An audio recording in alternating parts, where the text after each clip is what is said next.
പ്രത്യയശാസ്ത്രപരമായ അതിർവരമ്പുകൾക്കും രാഷ്ട്രീയ സമവാക്യങ്ങൾക്കും അപ്പുറം ലോകത്തെ മുഴുവൻ ഞെട്ടിച്ച ഒരു വാർത്തയായിരുന്നു ഫെബ്രുവരി 28-ന് ടെഹ്റാനിൽ നടന്ന ആ വ്യോമാക്രമണം. ഇറാന്റെ പരമോന്നത നേതാവായിരുന്ന അയത്തുള്ള അലി ഖമേനിയുടെയും മറ്റുന്നത ഉദ്യോഗസ്ഥരുടെയും അന്ത്യത്തിന് വഴി തുറന്ന ആ മിസൈൽ ആക്രമണം ഇറാന്റെ ചരിത്രത്തിലെ തന്നെ ഏറ്റവും വലിയ ആഘാതമായി വിലയിരുത്തപ്പെടുന്നു. എന്നാൽ ഈ മഹാദുരന്തത്തിനിടയിലും ലോകത്തെ അമ്പരിപ്പിച്ചത് ഇറാന്റെ പുതിയ പരമോന്നത നേതാവായി തെരഞ്ഞെടുക്കപ്പെട്ട മൊജ്തബ ഖമേനിയുടെ അത്ഭുതകരമായ രക്ഷപ്പെടലാണ്. വെറും നിമിഷങ്ങളുടെ വ്യത്യാസത്തിൽ മരണത്തിന്റെ നിഴലിൽ നിന്നും മൊജ്തബ എപ്രകാരമാണ് രക്ഷപ്പെട്ടത് എന്ന വിവരങ്ങൾ പുറത്തു വരുമ്പോൾ അതൊരു ചാരക്കഥയേക്കാൾ ഉദ്യോഗജനകമായി മാറുന്നു. അമേരിക്കയും ഇസ്രയേലും സംയുക്തമായി നടത്തിയ ആ നീക്കം മൊജ്തബയുടെ ജീവൻ കൂടി ലക്ഷ്യമിട്ടുള്ളതായിരുന്നുവെങ്കിലും പ്രകൃതിയുടെയോ അല്ലെങ്കിൽ വിധിയുടെയോ ഒരു നിസ്സാര ഇടപെടൽ ഇറാന്റെ പുതിയ ഭരണാധികാരിയെ ജീവിതത്തിലേക്ക് തിരികെ കൊണ്ടുവന്നു. ഫെബ്രുവരി 28-ന് രാവിലെ ടെഹ്റാനിലെ അതീവ സുരക്ഷാ മേഖലയിലുള്ള പരമോന്നത നേതാവിന്റെ വസതിക്ക് നേരെ ഇസ്രയേലിന്റെ ബ്ലൂ സ്പാരോ ബാലിസ്റ്റിക് മിസൈലുകൾ പതിക്കുമ്പോൾ മൊജ്തബ ഖമേനി അവിടെ ഉണ്ടായിരുന്നു. സാധാരണഗതിയിൽ തന്റെ പിതാവിനോടൊപ്പം മറ്റു സുരക്ഷാ ഉദ്യോഗസ്ഥരോടൊപ്പം വീടിനുള്ളിൽ കഴിയേണ്ടിയിരുന്ന അദ്ദേഹം മിസൈലുകൾ പതിക്കുന്നതിന് നിമിഷങ്ങൾക്ക് മുൻപ് മാത്രം എന്തോ ആവശ്യത്തിനായി മുറ്റത്തേക്ക് ഇറങ്ങുകയായിരുന്നു. ഒരു ചെറിയ നടത്തം അല്ലെങ്കിൽ പുറത്തെന്തോ കാര്യത്തിനായി ഇറങ്ങിയ ആ ഒരു നിമിഷം അദ്ദേഹത്തിന്റെ ജീവൻ രക്ഷിച്ചു. ഖമേനി കുടുംബത്തിലെ മിക്കവാറും എല്ലാ അംഗങ്ങളും താമസിച്ചിരുന്ന ആ വലിയ കോംപ്ലക്സ് നിമിഷ നേരം കൊണ്ട് തകർക്കപ്പെട്ടു. മിസൈൽ പതിക്കുമ്പോൾ മൊജ്തബ കോംപ്ലക്സിന്റെ മുറ്റത്തായിരുന്നുവെന്നും അവിടെ നിന്നും തിരികെ കെട്ടിടത്തിന്റെ മുകളിലത്തെ നിലയിലേക്ക് കയറാൻ തുടങ്ങുമ്പോഴാണ് സ്ഫോടനം നടന്നത് എന്നുമാണ് പിന്നീട് പുറത്തു വന്ന റിപ്പോർട്ടുകൾ സൂചിപ്പിക്കുന്നത്. സ്ഫോടനത്തിന്റെ ആഘാതത്തിൽ അദ്ദേഹത്തിന് കാലിന് ചെറിയ പരിക്കുകൾ പറ്റിയെങ്കിലും അത് അന്ത്യപ്രഹരമായില്ല. ഈ ആക്രമണത്തിന്റെ ഭീകരത വെളിപ്പെടുത്തുന്ന ഓഡിയോ ക്ലിപ്പുകൾ അടുത്തിടെയാണ് പുറത്തു വന്നത്.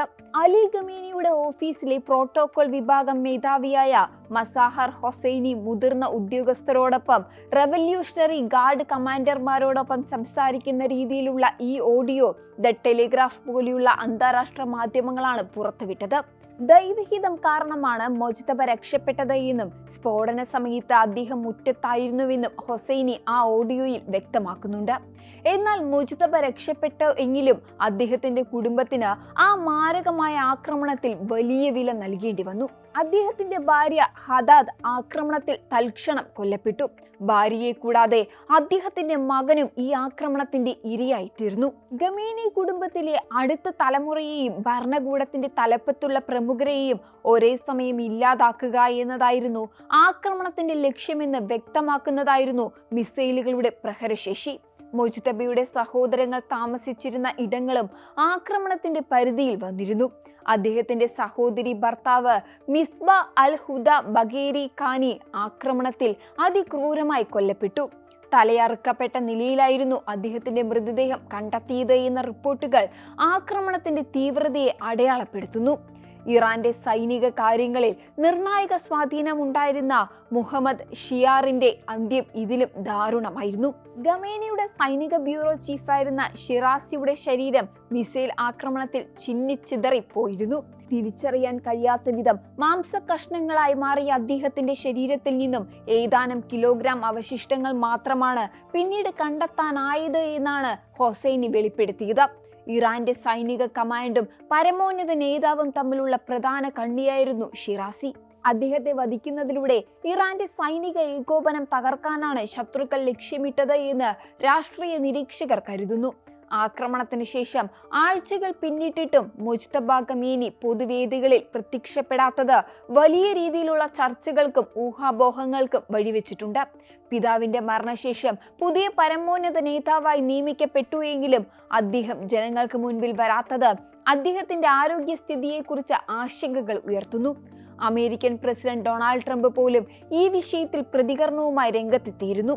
മുജ്തബ ജീവിച്ചിരിപ്പുണ്ടോ എന്ന കാര്യത്തിൽ തനിക്ക് ഉറപ്പില്ല എന്നും ഒരുപക്ഷെ അദ്ദേഹം ഗുരുതരമായി പരിക്കേൽക്കുകയോ ശരീരഭാഗങ്ങൾ നഷ്ടപ്പെടുകയോ ചെയ്തിട്ടുണ്ടാകാമെന്നാണ് ട്രംപ് പ്രസ്താവിച്ചത്.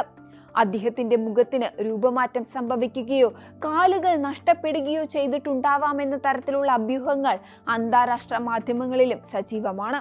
എന്നിരുന്നാലും ഇറാനിയൻ ഭരണകൂടം ഈ വാർത്തകളെല്ലാം ശക്തമായി നിഷേധിക്കുന്നുണ്ട്. ഇറാൻ വിദേശകാര്യമന്ത്രി അബ്ബാസ് അറാക്ചി വ്യക്തമാക്കുന്നത് മുജ്തബ ഖമേനി പൂർണ്ണ ആരോഗ്യവാനാണ് എന്നും അദ്ദേഹം തന്റെ ഔദ്യോഗിക ചുമതലകൾ നിർവഹിച്ചു വരികയാണെന്നാണ്. രാജ്യത്തിന്റെ സുരക്ഷാ സാഹചര്യങ്ങൾ കണക്കിലെടുത്താണ് അദ്ദേഹം പൊതുവേദികളിൽ വരാത്തത് എന്നാണ് ഔദ്യോഗിക വിശദീകരണം.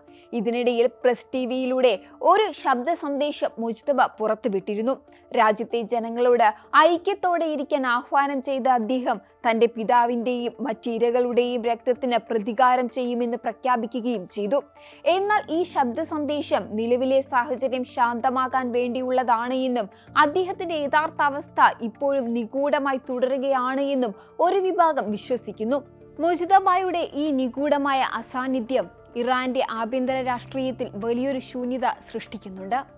സൈനിക കമാൻഡന്മാർക്ക് പോലും അദ്ദേഹത്തെക്കുറിച്ച് വ്യക്തമായ വിവരങ്ങൾ ലഭ്യമല്ല എന്ന റിപ്പോർട്ടുകൾ പുറത്തു വരുന്നത് ഭരണകൂടത്തിനുള്ളിലെ ആശയക്കുഴപ്പത്തെയാണ് കാണിക്കുന്നത്. ഇറാന്റെ ഭാവിയെക്കുറിച്ച് ലോകരാജ്യങ്ങൾ ഉറ്റുനോക്കുമ്പോൾ മുജ്തബ ഖമേനി എപ്പോൾ പുറത്തു വരുമെന്നതും അദ്ദേഹം എങ്ങനെ രാജ്യത്തെ നയിക്കുമെന്നതും വലിയൊരു ചോദ്യചിഹ്നമായി നിലനിൽക്കുന്നു. ഒരു സാധാരണ നടത്തം കൊണ്ട് മരണം തൊട്ടു പിന്നിലെത്തിയപ്പോഴും രക്ഷപ്പെട്ട മുജ്തബയുടെ ജീവിതം ഇനി ഇറാന്റെ ചരിത്രത്തിലെ ഏറ്റവും നിർണായകമായ ഒരു ഘട്ടത്തിലൂടെയാണ് കടന്നു പോകുന്നത്. അപ്രതീക്ഷിതമായ ഒരു നിമിഷം കൊണ്ട് മാത്രം ചരിത്രം തിരുത്തി കുറിക്കപ്പെട്ട ഫെബ്രുവരി 28 ഇറാന്റെ രാഷ്ട്രീയ ഭൂപടത്തിൽ എന്നും ചർച്ച ചെയ്യപ്പെടുന്ന ഒരു കറുത്ത അധ്യായമായി മാറിയിരിക്കുന്നു. വരും ദിവസങ്ങളിൽ മുജ്തബയുടെ പൊതുപ്രവേശനവും ഇറാന്റെ പ്രതികാര നടപടികളും പശ്ചിമേഷ്യയിലെ തന്നെ രാഷ്ട്രീയ ഗതിവിധികളെ മാറ്റിമറിക്കാൻ സാധ്യതയുണ്ട്. ഇറാന്റെ പുതിയ ഭരണാധികാരി എന്ന നിലയിൽ മുജ്തബയ്ക്ക് മുന്നിലുള്ളത് വലിയ വെല്ലുവിളികളാണ്. തന്റെ കുടുംബത്തെയും പിതാവിനെയും നഷ്ടപ്പെട്ട വ്യക്തിപരമായ ദുരന്തത്തിനപ്പുറം തകർന്നടിഞ്ഞ ഒരു സൈനിക ഭരണ സംവിധാനത്തെ പുനർനിർമ്മിക്കുക എന്ന ഭാരിച്ച ഉത്തരവാദിത്തം അദ്ദേഹത്തിനുണ്ട്.